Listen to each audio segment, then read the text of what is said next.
is the program where we get to highlight practitioners doing amazing things around the world, people that you might not have heard of. I mean, EFT just is being done in so many different places, Hmm. and we have the honor and the joy of bringing you Veena Arora today. Hi, Veena.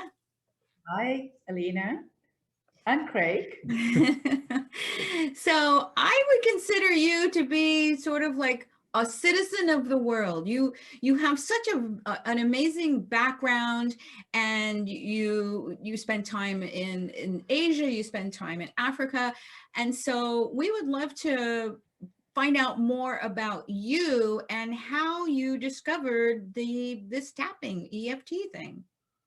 Yes, I think I'm blessed because I spent so much of my time in Singapore, in Kenya, and in the UK. So, yes, the experiences I've accumulated in these different countries are amazing. So, it was about 8 years ago when I was working with teenagers in secondary schools, and I was coaching and supporting them with their cognitive needs. So, we're working on goal setting, performance management.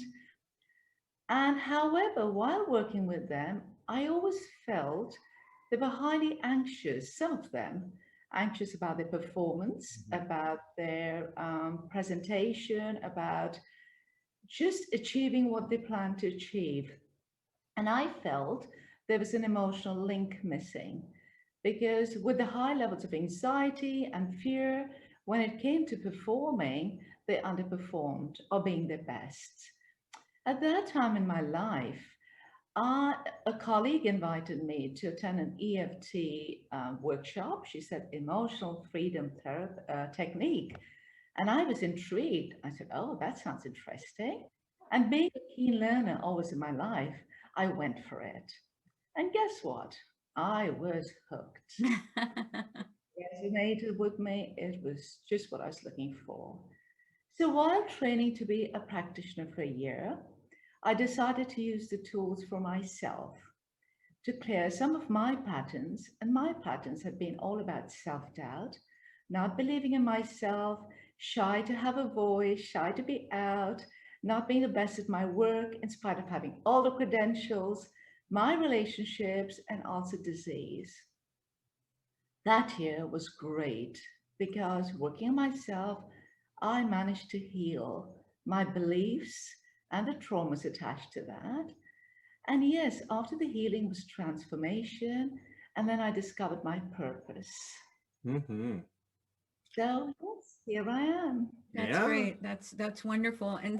And so I know that your focus is now expanded beyond working with those teens, and really teens and young adults, and moving in that particular age where there is a lot of self-doubt. There's a lot of choice. There are lots of choices to be made. There are lots of ways to that we can prove ourselves or feel like failures, or making having an exam sort of dictate like how we feel about ourselves, maybe make a decision for us for the rest of our lives. There's a lot of pressure. So is there anything in particular that you really enjoy when working with that population on the idea of sort of confidence building? Yeah, so what we did is with my teenagers at school, we set up tabbing groups. Okay. And that was a huge success because once we did the basic and then knew how to do the basic setup or just how to use it, Right. um, we were able to then tap, the kids were able then to tap before exams. So Perfect. we, yeah, so we'd have a little time, a tapping maybe 10 minutes before the exams, where we would tap away all the anxiety, all the feeling of not being good. That really helped them and Yeah. boosted their confidence. And in some of the schools, so I'm not in schools, they're still encouraging them to use the tapping groups. And Okay. yeah, It's so important. It's so, yes, so valuable. yeah, especially with that population because they're so hot, they're so emotionally triggered at that time. And teenagers all about the middle brain and getting um, emotionally dysregulated. And it comes back to the core. And I'll give an example. Some of these kids really carry the belief system. So maybe a teacher told them when they were 6 or 7, you're not good at maths. Right.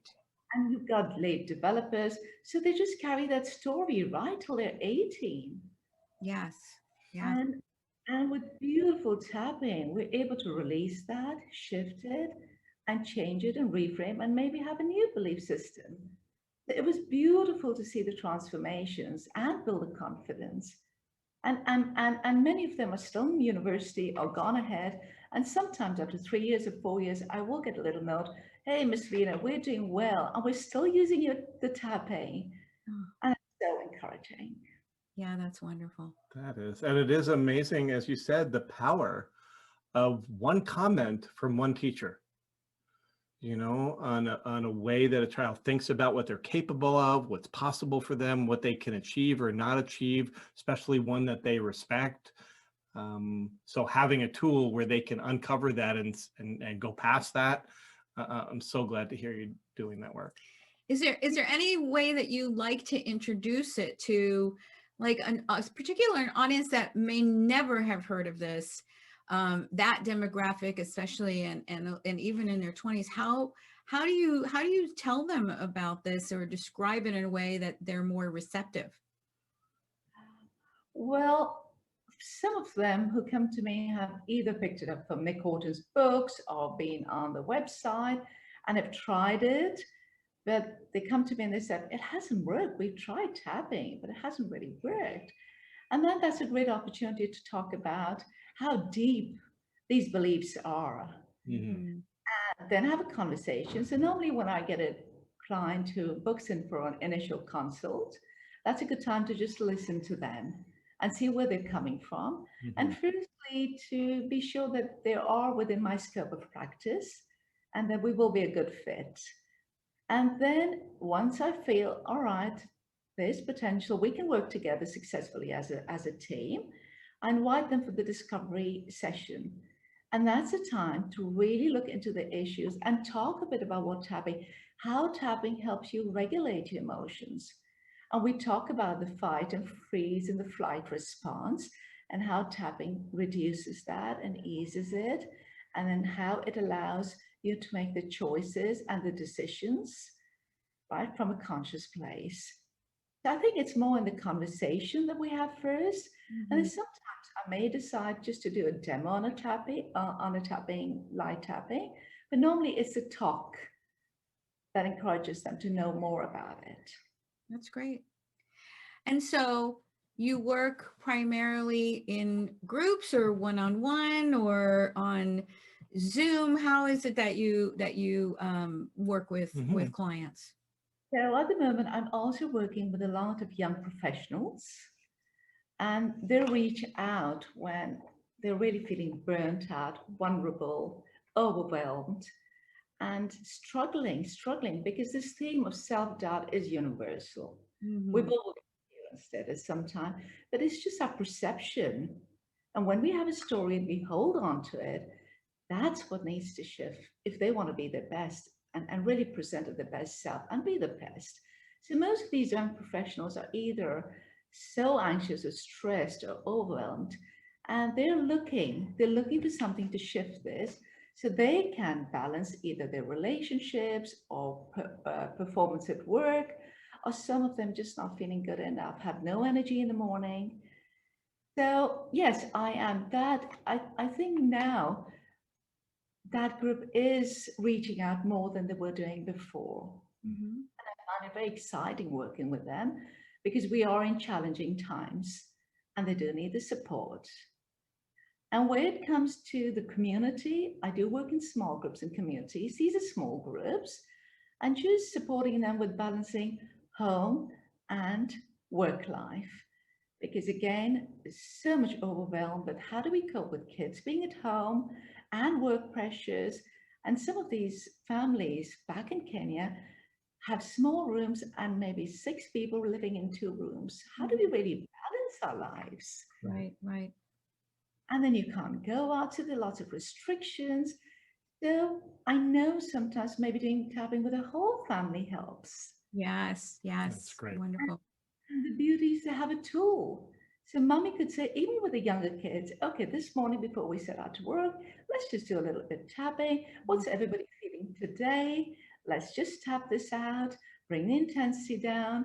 And just the feedback is very encouraging.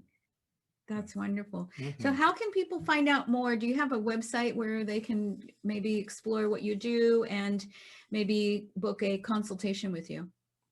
Yes, my website's www.beyond-selfdoubt.com. And all they need to do is get onto my website, and there is a calendar where they can book an appointment with me, because I never know where I am in the world. So that makes it easier. And then I invite them to a discovery session. I always encourage them to go for the packages, because one session is like a band-aid. It does nothing. Mhm. I do tell them we need to go deeper into the issues, and we can only do that if we do deep work. So I will encourage them to do 4 sessions. It normally goes to more as the client feels they've made some resolution, or they've shifted the energies and they're feeling better. And all my sessions are client based. It depends on what the clients need and how I can facilitate them. So, and while working with my clients, I do use various tools depending on the needs of the client. So I normally do deep breathing techniques. I also apply mindfulness and meditation techniques, and also, of course, tapping. Mhm. All depends on the need of the time. Yeah, that's great. That's a way it really should be. Um, if there is someone out there in their 20s struggling with confidence, maybe they're stuck in a job, or and they want to do something else, or they're considering asking for a raise, or just stretching themselves in their profession, and they're just disheartened and in a place of fear and doubt, and especially during these times. And what words of wisdom would you like to impart for someone like that that's listening in? I would just say, I love what I do, and I'm amazed with these tools. To these young people who may be feeling burnt out, overwhelmed, anxious in these times, reach out, use these tools, learn to self-regulate yourself, because the mind has a negative bias. It keeps spiraling into the negativity. You can shift this, clear whatever your beliefs are, heal, transform, and just shine. Be your best. And That's it's that's a Thank you. lovely message. Well, thank you so much, Veena. you. Thank you.